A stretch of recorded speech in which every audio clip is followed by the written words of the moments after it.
Well, thank you for the introduction. Really quick, in the name of all the co-authors of the publication, I'm happy to be back at the Sustainability Day today. And the original title was a little complex, so we condensed it down to this question, which we are trying to answer in our presentation today. Basically, is there enough wood for construction? So let's build a home together. Imagine you have enough money to build a house. Which material would you choose to do so? Now you can discuss with your friends, and there are a few options: wood, concrete, or steel. The question now would be how to approach this. In the name of today's day, a sustainable approach would be to choose the material which stores the most amount of carbon while releasing the least amount of carbon during production. Comparing concrete, cement, steel, and timber together, you would probably end up using timber. It stores a high amount of carbon while releasing only little during production. And if you were raised on the countryside like I was, this could be your new hood, basically. A lot of wooden-based buildings surrounded by other single-family wooden houses. But there are a few caveats to that. One, it will require a lot of soil to build all these single-family homes. And 26 years from now, most of us will probably live in cities anyways. So there will be a big change from single-family houses to big cities with skyscrapers. Now we can look at current cities and how they are built. Taking this example, we will see a lot of concrete, steel, and glass, basically.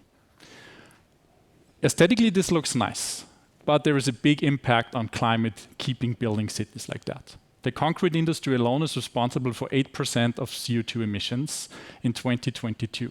That's more than the European Union. So the goal would be to switch to timber cities, which double as carbon storages. Urban forests, so to say. And this skyline looks nice too, I think. A lot of wooden skyscrapers surrounded by some concrete and steel buildings as well. And part of this transition has already started. We can see this here in Vienna, for example, with the Hoho in Seestadt, or this building right here, built by Boku or for Boku. The Hoho in Seestadt is built out of two main materials that are based on wood: cross-laminated timber and glue-laminated timber, a product that is produced out of sawn timber boards. One is laminated crosswise, one is laminated unidirectionally. So now the question would be, can we build all of our future cities using just those two materials?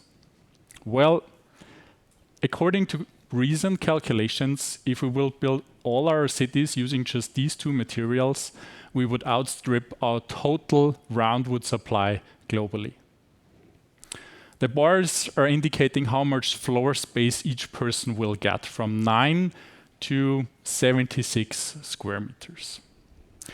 So wood technology offers a lot of different products to answer this or to overcome this issue. We have seen two already: cross-laminated timber and glue-laminated timber, consuming almost 3 cubic meters of roundwood for 1 cubic meter of material. Now there is a second group of products. Imagine putting a stem into a pencil sharpener.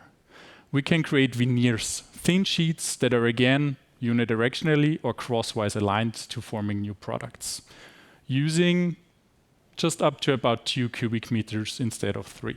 And going further down in particle size, we can see a third group of materials. Here, this roundwood is chipped to so-called strands, particles that have almost the size of a tie, basically. Now here we can see we need even less material with up to 1.5 cubic meters. So based on this research and investigation, we calculated the roundwood or the wood demand again for our 90% scenario. And what we can see is a pretty good mixture of wood demand in the future, basically. Again, coming back to the three groups of timber-based, sawn timber-based, veneer, and strand-based materials, we see a different range of wood demand for each of the different product groups, with still the highest demand being in the sawn timber products, all the way down to the strand-based products, with the veneer-based products in the middle. Now we bring back in our total harvest or our total roundwood supply globally that we have available per year. We can see with the right mixture of the materials, we can make this transition happening. Sticking to the strand-based, we even have something left for currently already used spaces like fuel, furniture, or whatever else we are using wood already.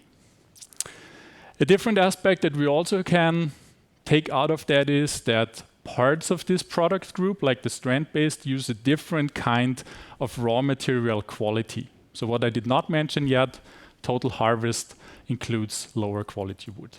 So why not build all using strands? Well, the strand-based products are good in regards to resource efficiency, but the others too have higher mechanical performance, with the veneer-based being the most performing or best performing one. So the answer would be a smart and inclusive combination of all those three material groups where we require the performance. But this would also include parts of concrete and parts of steel, as those have certain traits to themselves. So with that, the question, is there enough wood for construction? We can answer with yes. But then Mother Nature comes in and will transform our forest landscape over the next 50 to 100 years completely. But this will be part of a different story. If you want to know more about the stuff I talked to you about today, we based all of that on 2 publications. And if you want to know more of what the institute I'm working with is doing, you can also follow our podcast. With that, thank you for the presentation today. And what I was missing on the title slide is all the other co-authors. So I will bring you this at the end here. Thank you for your attention.